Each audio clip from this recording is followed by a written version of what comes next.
Donald Trump vient de décider de mettre des droits de douane pour les importations qui arrivent aux États-Unis, pour protéger son industrie, pour protéger le salaire des ouvriers américains. Tous les Européens crient. Monsieur Macron se scandalise.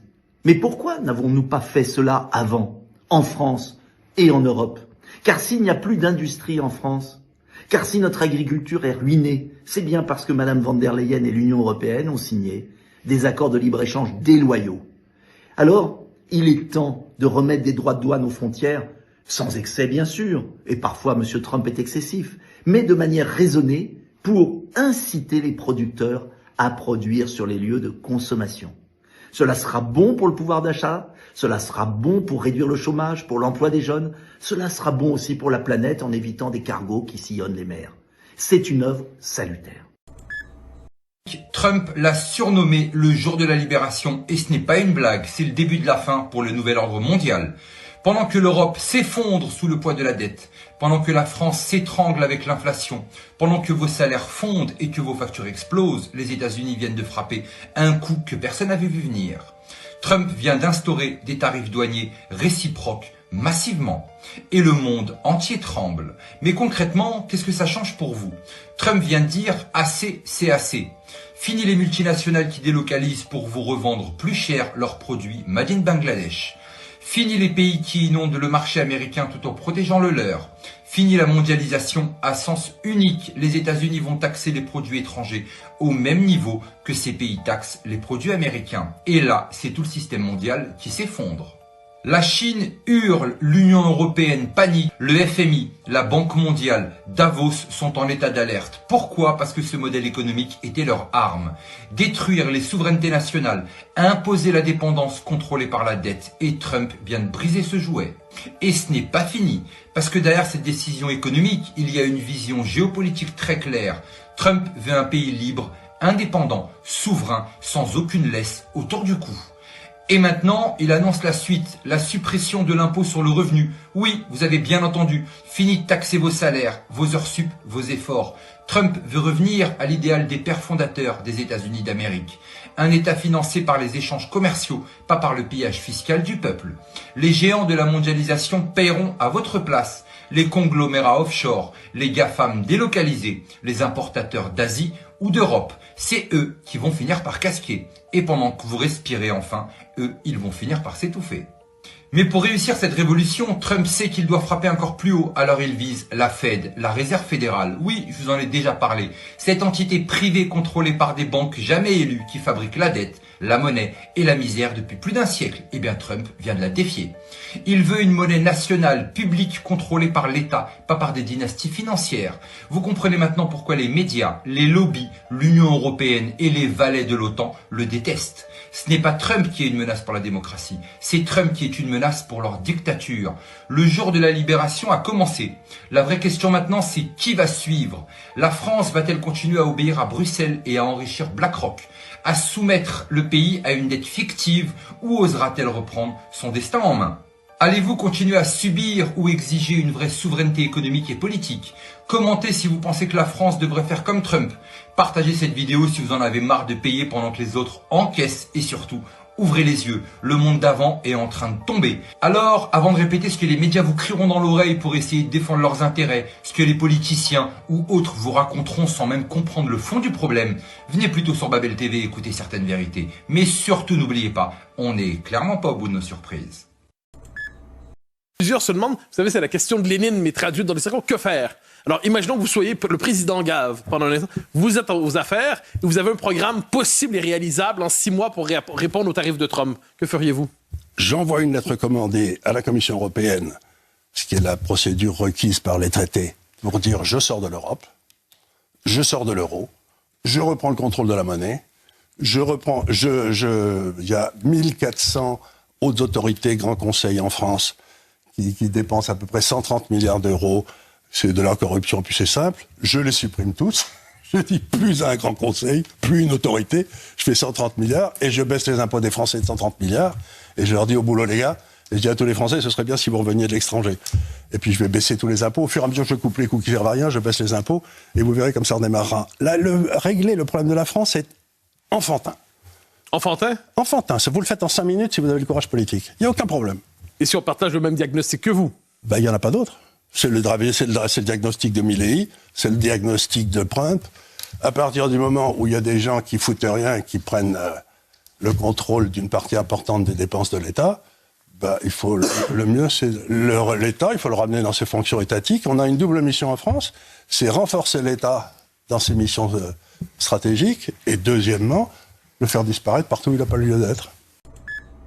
Donc, contrôle social, contrôle mental, on nous habitue par ailleurs à accepter des vérités successives qui sont en fait quelquefois des mensonges officiels. Rappelez-vous la séquence COVID qui était fascinante sur le vaccin. Je reviens toujours là-dessus, d'autant que j'étais pas exactement le plus covido-sceptique. On nous dit d'abord le vaccin est absolument efficace. Ensuite, on dit il n'est pas nécessairement absolument efficace. Ensuite, on dit non, il n'empêche pas la propagation, mais il est bon contre les formes graves. Puis bon, contre les formes graves la plupart du temps, mais par ailleurs, cessez de parler. Donc là, on regarde ça, puis moi, je dis simplement raconter l'évolution du discours sur cette question, c'était devenir un conspirationniste soi-même. Rappelez que le gouvernement avait pu dire en certaines circonstances, ça m'avait frappé à Ottawa, si vous êtes deux amants, vous rencontrez quelqu'un et vous faites l'amour, portez un masque néanmoins pour limiter la contamination. Oui, je me rappelle, vous étiez en vacances à l'époque. Ah oui, ça m'avait rendu complètement fou. C'est quand même bizarre. Eh bien là, si vous faites remarquer ça, vous étiez conspirationniste aussi. Donc, autrement dit, on veut décourager, parce que vous êtes matraqué sévèrement. Si vous doutez du récit dominant, vous êtes matraqué sévèrement. Et quelle est la fonction de ce matraquage? Vous empêcher d'avoir le réflexe de la réflexion individuelle.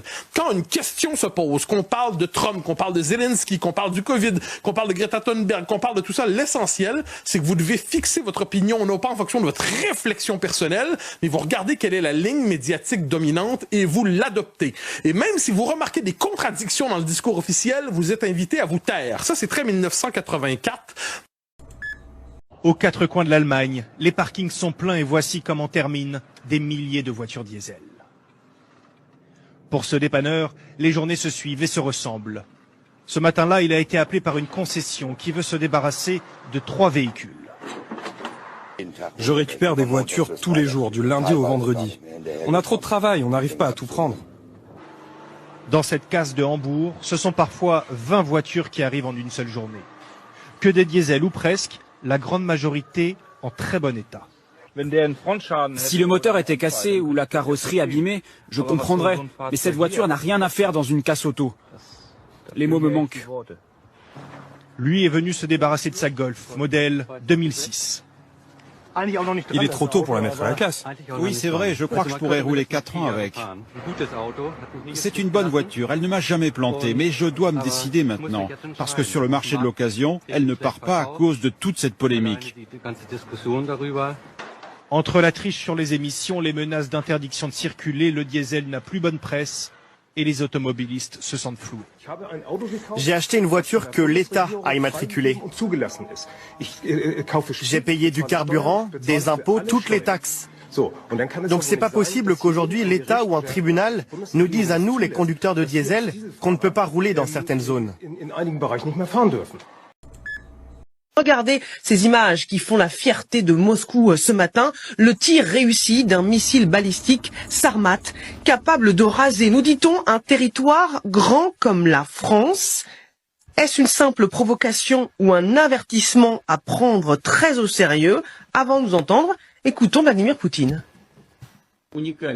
C'est véritablement une arme unique qui va renforcer le potentiel militaire de nos forces armées et qui fera réfléchir à 2 fois ceux qui essaient de menacer notre pays avec une rhétorique déchaînée et agressive.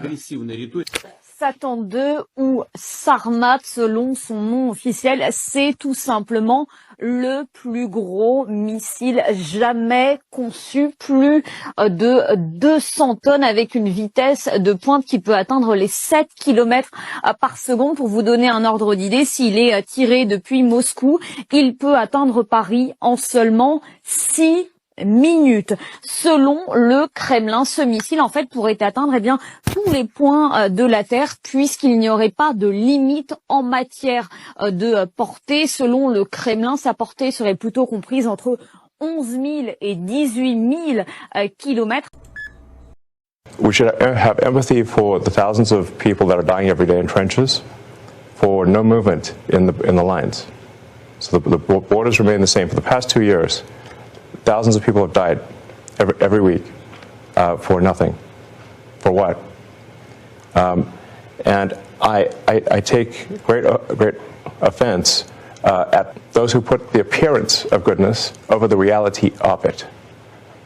Those who virtue signal and say, oh, we can't give in to Russia, but have no solution to stopping thousands of kids dying every day. They just want that to continue forever. I have contempt for such people. I don't want to make that clear. Because their virtue signaling and their lack of a solution means that kids don't have a father.